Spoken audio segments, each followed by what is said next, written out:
Hi, I'm Dave Epstein. I'm the Executive Director of the Susilo Institute for Ethics in the Global Economy.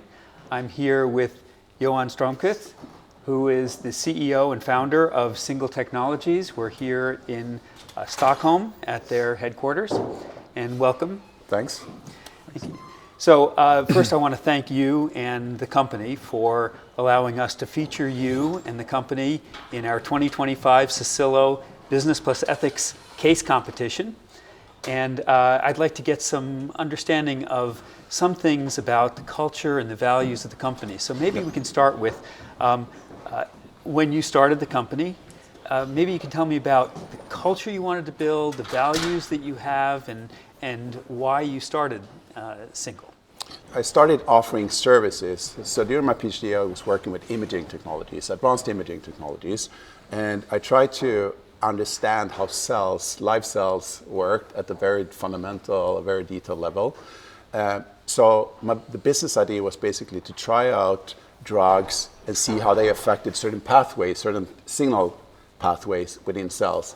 And typically with drugs, you want to modulate these kind of pathways. So I thought that based on my PhD, my observation about the cell heterogeneity, no cells were looking like the other, I thought it was a good idea to try out drugs on this fundamental level and use the tech for that. So I did that for a couple of years. I realized that imaging was always a bottleneck. So I teamed up with some guys from the fiber optical industry. And then we shifted and we pivoted into other applications, sequencing, for example, in situ sequencing and so on. Core values, I don't think that I was just driven by make these ideas real that I had.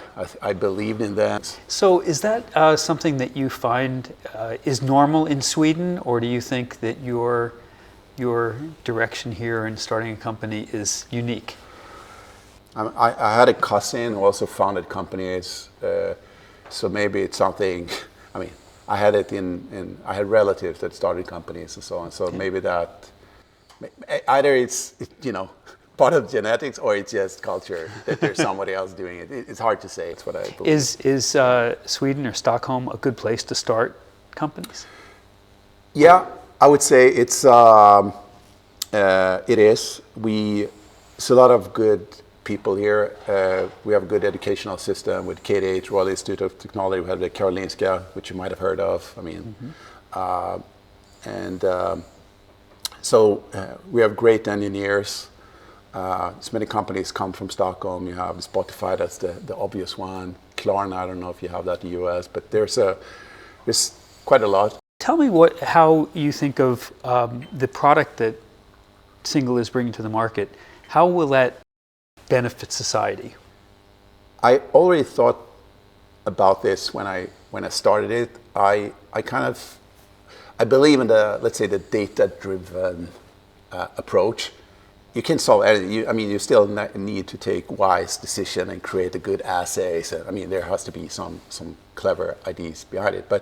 But overall, try to get kind of objective data and large scale, so you can build up good statistics to make a correct judgment. That, I think, has been driven me all the way. I think it's especially important when you develop drugs, etc., because you need to have good data with NEPT, MRD, etc. But I would still say that our understanding of life and the machines of cells, exactly how they are working, multicellular machines, etc. It's still kind of science fiction for us. What recommendation would you make for people who are starting a company in Sweden for startups? I think, first of all, find good, let's say, co-founders or people to work with that you enjoy. That's probably the first thing. So you probably don't want to be alone.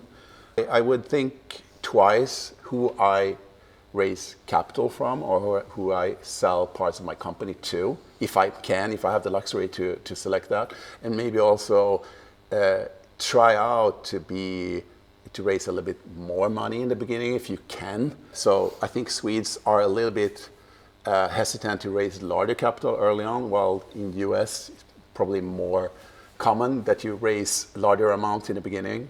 Thank you so much. Thanks.